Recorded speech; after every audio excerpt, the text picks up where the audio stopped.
Hey everyone, welcome to level 24 of the Age of Mythology campaign, not from around here, on Titan difficulty as usual.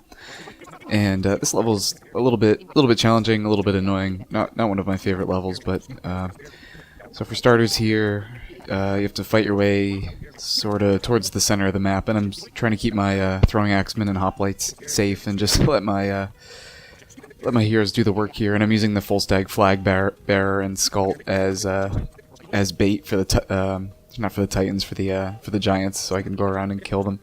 And the flag bearer has a huge line of sight, so it's good to use him to scout ahead. And so I kind of get the heroes on the Giants, and then use my guys to take down the temples. And over here, I pretty much know what's going to happen, so I start putting up a wall. And what we have to do is build up a town center, break through that rock slide, and the attacks from the Giants can get kind of annoying, annoying and also kind of hard to hold off, especially early on when you start off with almost zero economy. So yeah, you have to protect your heroes, and so there I start using my hoplites to break through that rock slide, and later on I think I switched to rams, and the reason is that I think it's a trigger built into the game when the rock slide gets to about 1/3 of its health. Some big armies of giants pop up and start coming at you, and then you have to break through like within the next minute or two. And if you're just using hoplites, then it's going to take way too long. So really, you have to switch to rams or some kind of siege to get that taken care of. So while I'm getting my economy going here, and there are a whole bunch of pigs. I think you saw I picked up, and I think there's some goats elsewhere as well. But that's a good start for your economy. And it's got the healing spring up there, trying to use my guys to distract a little bit while the heroes take out the giants. And you can go around and take out the temples throughout the map to sort of thin out the giant attacks, which is kind of convenient. But you also don't want to stray too far from home, or if you do, you want to make sure you have a good defense army to deal with any giants that come through. So it's a little bit of a balance, especially with one town center. You're a little bit thin on population. And you don't have too much room to build up over here, so it's not like you can make 8 barracks to build guys from. So usually what I try to do is I try to focus on one side of the map. The left side and the right side both have temples all over them. So I just take out one side first, and then that side is safe, rather than trying to do a two-pronged attack that wouldn't work out too well. So I sort of send my advance army is just my main heroes and a couple Hairseers to support. And the Giants really do a number on the heroes, so gotta keep an eye on them. Just trying to keep a decent number of Hairseers back home. You probably want at least 5 or 6 back home, or at least in my case right now, I'm pretty close to home. I can run back to support, which I do right now as I realize I'm getting pummeled.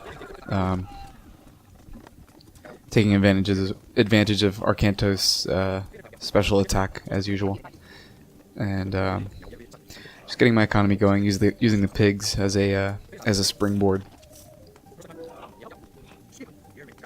And I kind of get stuck in the classical age for a while here. You don't really need to age up. I mean, you do to get siege, but there isn't really a whole lot of rush. Really, you want to focus on getting a defense army out. But yeah, sometimes I tend to get stuck in one age. But especially in the classical age, it's hard to get the 800.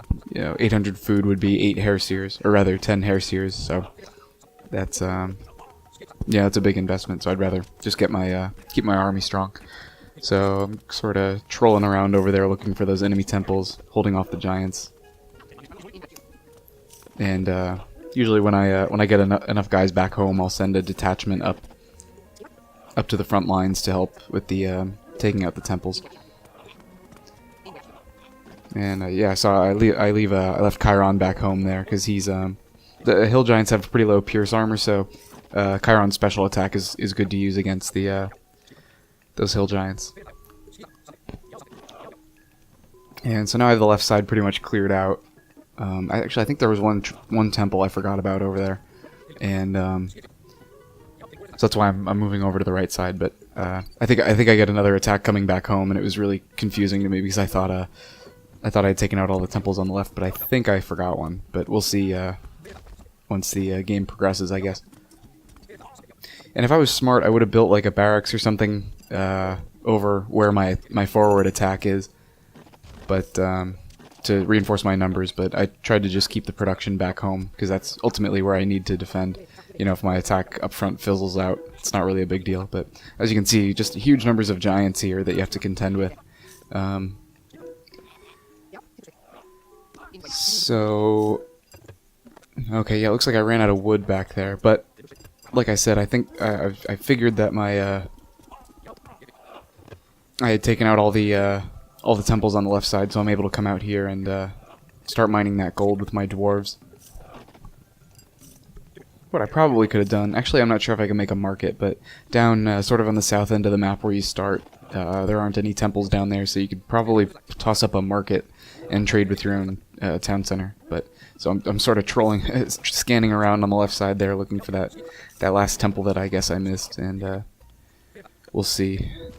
We'll see if there's one over there. I think there is. So there I use flaming weapons as a last-ditch effort on this attack, and it actually works quite well. But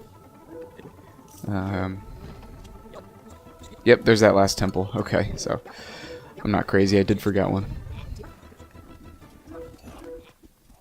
And my right side attack is getting beat down, so that's no fun. But I can go reinforce in a minute. But now that the left side is secure, I can take advantage of that gold outside and those trees.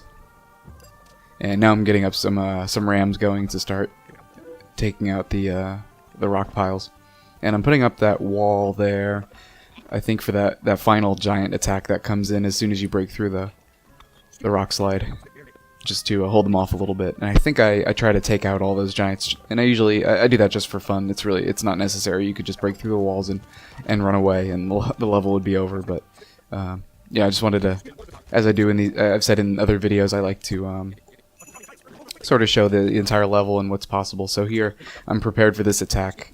When the giants pop up, and I send some Hairseers out there to mop up the right side, and the left side is walled off, so just the south is exposed. And I think I have my main heroes over here, and I'm using that Ulfsark to distract from the giants. And so once you break through the rock slide, you get that earthquake that comes in, and your town center gets destroyed. So the level's kind of over from there. I guess you could rebuild it, but mainly you just have to get out of there to complete the objective. So I'm trying to fight off these giants here, and just for fun. But mainly you just have to get Skult and the full stag flag bearer and your main heroes up that passway there. And you want to bring a few extra guys with you, because as you can see, that you encounter maybe a dozen or so giants.